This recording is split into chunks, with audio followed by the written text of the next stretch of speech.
যাচাই ছাড়াই কেন হাসপাতালগুলোতে টার্গেট করে হত্যাযজ্ঞ চালাচ্ছে ইসরায়েল?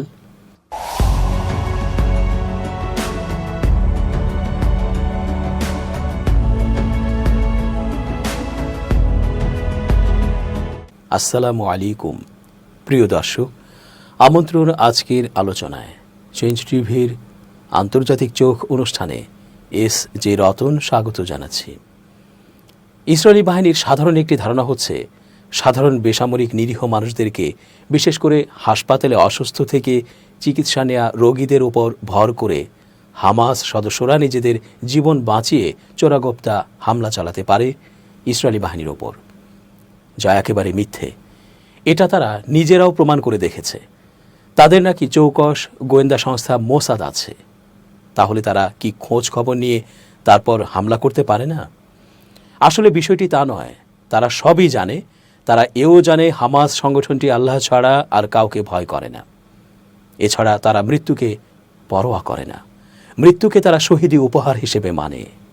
এই বিষয়গুলো জেনেই ওই বর্বর ইসরায়েলি বাহিনী হামলা চালাচ্ছে নিরপরাধ মানুষগুলোর ওপর, আর বিশ্ব মিডিয়ায় প্রচার করছে হামাস সাধারণ মানুষদেরকে ঢাল হিসেবে ব্যবহার করে। হাসপাতালে কাতরাতে থাকা অসুস্থ মানুষগুলোকে ঢাল হিসেবে ব্যবহার করে হাসপাতালের অবকাঠামোর নিচে লুকিয়ে থেকে ইসরায়েলি বাহিনীর ওপর হামলা করার জন্য ছক কষছে। প্রকৃতপক্ষে ইসরায়েলিরা ফিলিস্তিনের কাউকে বাঁচতে দিতে চায় না। তাই তো আমরা দেখছি ছোট ছোট নিষ্পাপ কচি মুখগুলোকে গ্রেনেড, ক্ষেপণাস্ত্র ছুঁড়ে ছিন্ন ভিন্ন করে দিচ্ছে। গর্ভবতী ফিলিস্তিনি নারীদেরকে হত্যা করছে, যাতে তাদের গর্ভ থেকে নতুন কোনো ফিলিস্তিনবাসী আর পয়দা না হয়। ইসরায়েল বিরোধী মন মানসিকতার কেউ জন্ম নিয়ে ইসরায়েলকে বর্বর হিসেবে না জানে। এটা নিঃসন্দেহে জাতিগত নিধন। এটা নিঃসন্দেহে সবচেয়ে ঘৃণিত অপরাধ। এর প্রায়শ্চিত্ত একদিন না একদিন ইসরায়েলকে করতেই হবে। সম্প্রতি সব শেষ অক্ষত থাকা হাসপাতালটিকেও ওই একই অভিযোগ তুলে ধ্বংস করে দিল ইসরায়েলি বাহিনী। ফিলিস্তিনের গাজার ঐতিহাসিক আল আহলি হাসপাতালে হামলা চালিয়েছে দখলদার ইসরায়েল। ভয়াবহ এই হামলার পর হাসপাতালটি মারাত্মকভাবে ক্ষতিগ্রস্ত হয়েছে। হামলার সময় শতাধিক রোগী, আহত ও চিকিৎসক সেখানে অবস্থান করছিলেন। হামলার পর দ্রুত রোগীদের সরিয়ে নেয়ার চেষ্টা চালাচ্ছিল মেডিকেল টিম। গাজার মিডিয়া অফিস এই হামলাকে জঘন্য ও ভয়ঙ্কর অপরাধ আখ্যা দিয়ে জানায়, এটি 34তম হাসপাতাল যা ইসরায়েল ধ্বংস করে দিল। এর মধ্যে নুসেইরাত ও খান ইউনিসে যারা আছেন তাদের নতুন করে সরে যাওয়ার নির্দেশ দিয়েছে ইসরায়েলি সেনাবাহিনী। গাজার সরকারি মিডিয়া অফিস জানায়, আল আহলি হাসপাতাল গাজার প্রাচীন ও গুরুত্বপূর্ণ স্বাস্থ্যসেবা কেন্দ্রগুলোর একটি, যেখানে গাজা ও উত্তর গাজার মিলিয়ে প্রায় 1 মিলিয়ন মানুষ স্বাস্থ্যসেবা পেতেন। সরকারি সূত্র মতে ইসরায়েল এখন পর্যন্ত 34টি হাসপাতাল ইচ্ছাকৃতভাবে ধ্বংস করেছে। হাসপাতাল ও চিকিৎসা কেন্দ্রে এই ধারাবাহিক হামলা আন্তর্জাতিক আইনের সুস্পষ্ট লঙ্ঘন বলেও অভিযোগ করেছে গাজা প্রশাসন। এদিকে ইসরায়েলি সেনাবাহিনী নুসেইরাত শরণার্থী শিবির ও দক্ষিণের খান ইউনিসের বাসিন্দাদের নতুন করে এলাকা ত্যাগের নির্দেশ দিয়েছে। ইসরায়েলি সেনাবাহিনী জানায়, গাজা থেকে ছোড়া 3টি রকেট তারা প্রতিহত করেছে। এর জেরেই এই স্থানান্তরের নির্দেশনা দেওয়া হয়েছে বলে দাবি করা হচ্ছে। অন্যদিকে গাজায় সংঘাত বন্ধে হামাসের একটি প্রতিনিধি দল কায়রো পৌঁছেছে। সেখানে মিশরীয় মধ্যস্থতাকারীদের সঙ্গে যুদ্ধবিরতি বিষয়ক আলোচনা চলছে। এরই মধ্যে হামাস ইসরায়েলি আমেরিকান বন্দী এডান আলেকজান্ডারের একটি ভিডিও প্রকাশ করেছে। গাজার স্বাস্থ্য মন্ত্রণালয়ের হিসাবে ইসরায়েলি অভিযানে এখন পর্যন্ত 50,912 জন ফিলিস্তিনি নিহত হয়েছেন। আহত হয়েছেন 1,15,981 জন। তবে গাজার সরকারি মিডিয়া অফিস বলছে, ধ্বংসস্তূপের নিচে আটকে থাকা হাজারো মানুষ মারা গেছেন বলে ধারণা করা হচ্ছে। ফলে প্রকৃত মৃত্যুর সংখ্যা 61,700 ছাড়িয়ে গেছে। প্রায় 17 মাসের যুদ্ধে গাজার বেশিরভাগ হাসপাতাল ধ্বংস ও অকার্যকর হয়ে পড়েছে। এখনও রোগীরা চিকিৎসা পাচ্ছেন এমন হাসপাতালের সংখ্যা হাতে গোনা। সেদিন সেরকম এক হাসপাতালে দিনের শুরুতেই ব্যাপক ধ্বংসযজ্ঞ চালিয়েছে ইসরায়েল। গাজার উত্তরাঞ্চলের আল আহলি হাসপাতালের অপর নাম দ্য ব্যাপটিস্ট বা আহলি আরব হাসপাতাল।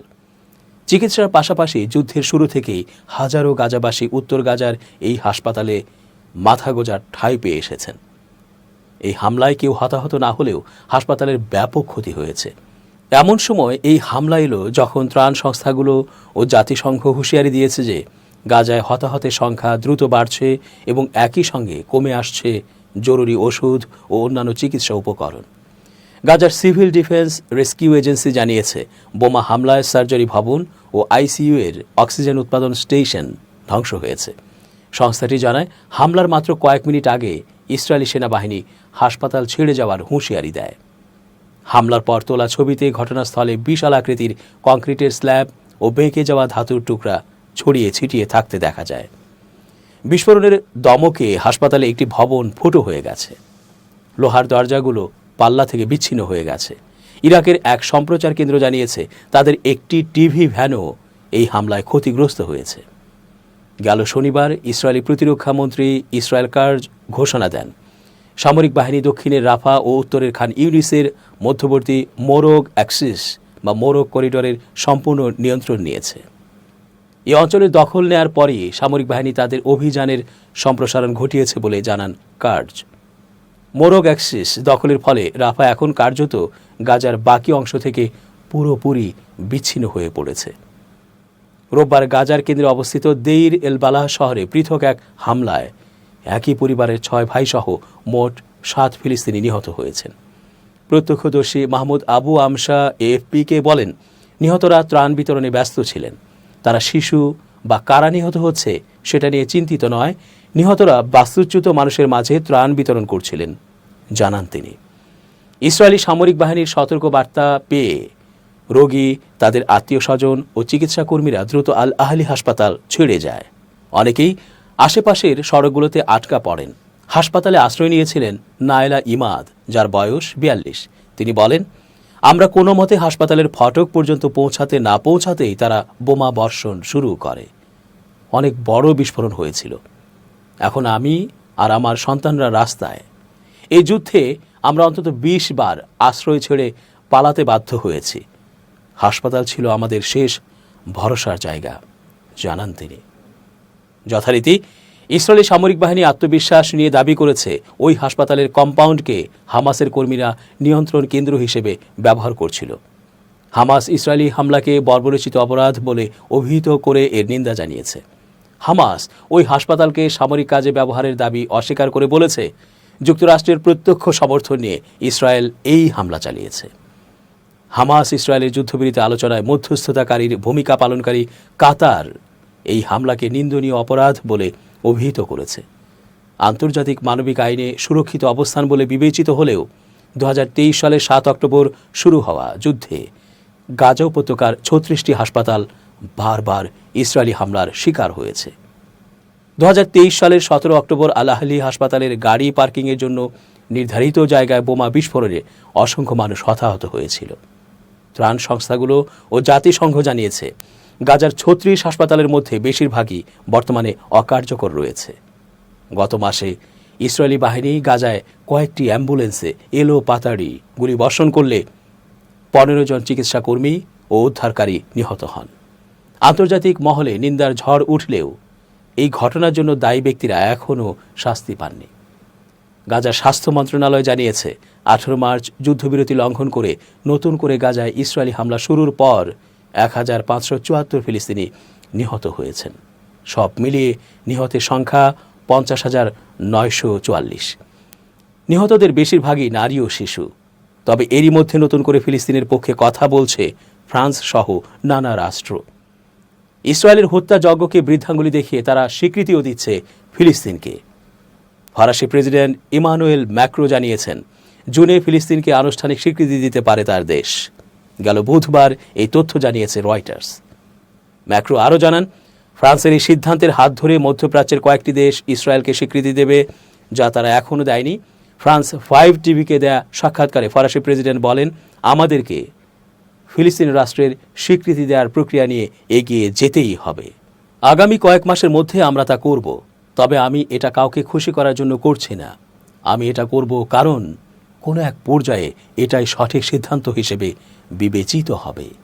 পাশাপাশি আমি একটি সমন্বিত উদ্যোগে অংশ নিতে চাই। এই উদ্যোগের মাধ্যমে যারা ফিলিস্তিনকে স্বীকৃতি দেয় তারা ইসরায়েলকেও স্বীকৃতি দেবে।